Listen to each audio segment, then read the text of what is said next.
as you find when you stick your hole into the direction downward, you almost feel like it's almost unnecessary.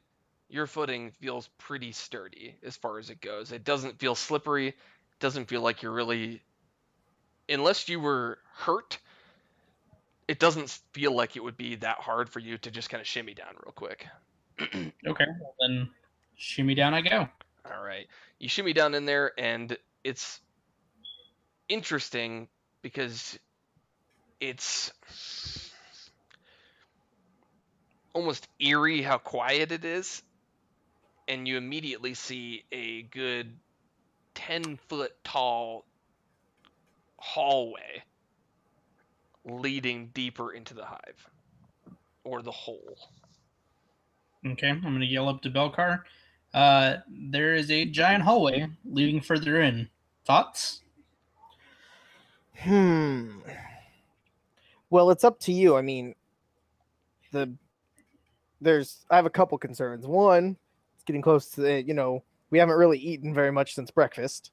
Okay. So there's that, and I do worry a little bit about cooking underground and how far is that smell going to travel in a confined space.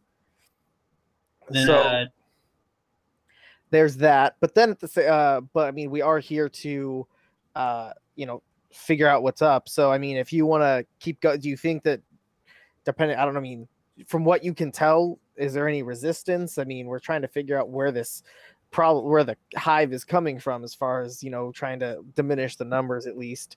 What can you tell from what you see down there, as far as that's concerned? as far as I can see, it goes further in. There's not really any signs one way or another. Now, because it is later on in the day, as you said, we eat. We could always camp for the day or whatever, explore a little more up top, camp, eat, take watch, and then try to go down tomorrow morning when we have more time. Yeah, I'm thinking that might be a better way to go. Explore the top a little bit more and whatnot, and see what happens. That might be a better way to go, just because it is getting a little bit later in the day, and I don't know, or at least we can at least make camp so I can cook some stuff that we can eat now and then take with us if we do go under. So we'll have enough provisions for, a meal now, and like enough to sustain us through the morning, and see where we're at once we're down there. So at least I don't have to. So at least I don't have to keep cooking, when we're underground, and we have plenty of provisions to go in there. Yeah. All right. Well, then for now, I'm gonna hop up out of the hole, and then I guess let's decide whether we want to just explore the top, or if we want to just make camp, cook, and then head in. I almost think making camp and cooking real quick and heading in, because I motioned to the cruncher over there. We have plenty of other sources of food besides the venison too that we can use to make provisions to take with us inside.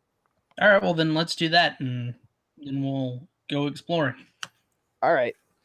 So we'll just do that, because I think going inside the hole is probably the better way to go, since these seem to be subterranean dwellers rather than on the surface. And if we're going to try and diminish their numbers at the very least, we got to go underground. Makes sense to me. All right. So we're going to make camp. I don't know. I'd say like 30 feet from the hole, close enough where we can like see it still, but like not where it's like where we're close enough to where if something comes out, we're like, oh shit, we have no time to react or anything like that. Yeah. So okay, sounds good. So Argus, you jump out of the hole then? Yeah, I'm gonna walk out. I'm gonna hop out of the hole. Okay, sounds good. So you go establish kind of a base camp about 30 feet away. I'm assuming, knowing your cooking self, you dragged the one corpse of the one that it has something left of it. Yep. Okay. All right. Given, what are you going to try and do? Are you going to try and kind of fillet what's left of it? What are you going to try and do? I'm thinking what I'm kind of gonna do, as far as the for the venison, I'm just gonna kind of make kebabs out of it, because it's like I don't have any pans, I don't have any pots or anything. So like the best I can do is really just here, put it on a stick and roast it. I'm gonna see the kind of, you put some spices on it, and see from there.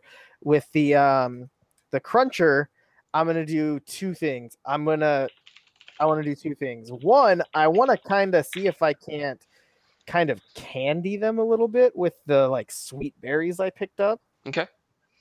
And then the other thing I want to do is just kind of um, do like where I want to kind of like dry them out a little bit and do like almost like a smoked cruncher thing, so it becomes kind of like jerky almost, so it'll keep without us having to like underground and stuff, and that's what we'll have for like dinner and breakfast the next day. Okay. So we'll have the venison now, and then we'll have like dessert stuff that'll be like candied cruncher, that'll be like sweet and savory, and then we'll have the like jerky cruncher for like those are our provisions to take with us and stuff. Okay. All right. Sounds good. Go ahead and roll your check.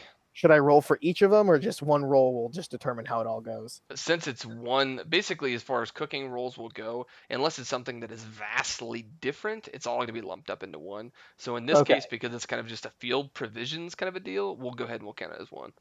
Okay. Don't fail me now. Oh my god. Did you break it? All right. All right. So The legend of the spoon continues.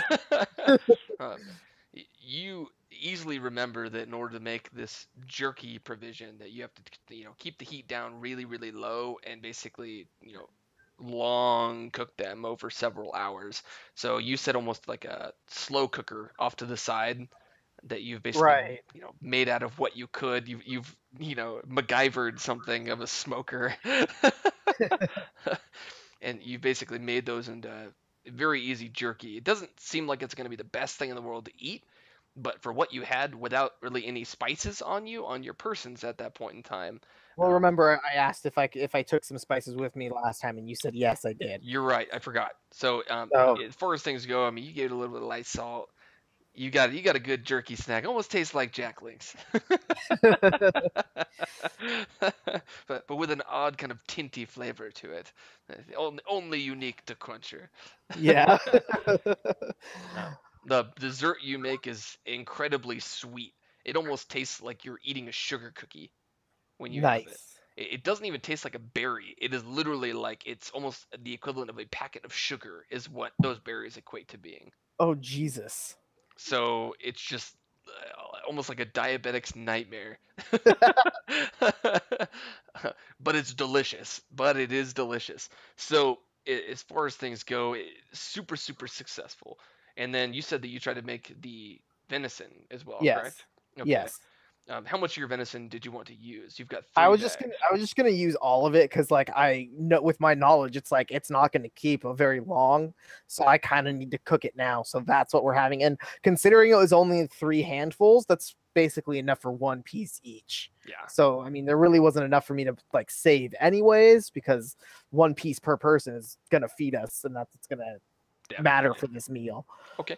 Sounds good. As far as it goes, then for the venison, they make almost like a quick steak-like texture when you have it, and the spices you have, out of almost a sheer genius, you give a little spice here, give a little spice there, give a little spice here, give a little spice there, and you almost do like a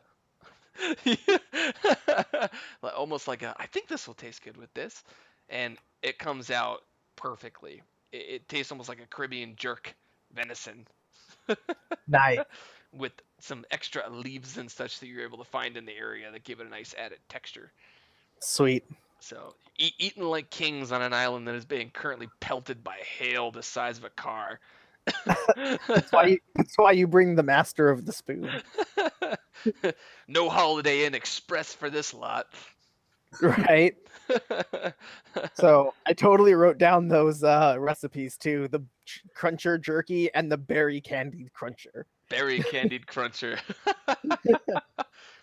And the weirdest thing happens when you complete these recipes too, where your hands almost start to glow again, and your eyes just almost focus in this weird manner, and you feel almost a heightened sense of intelligence when it comes to this. So you add a skill, cooking, as a skill that you have, and you start with Nice. 7 as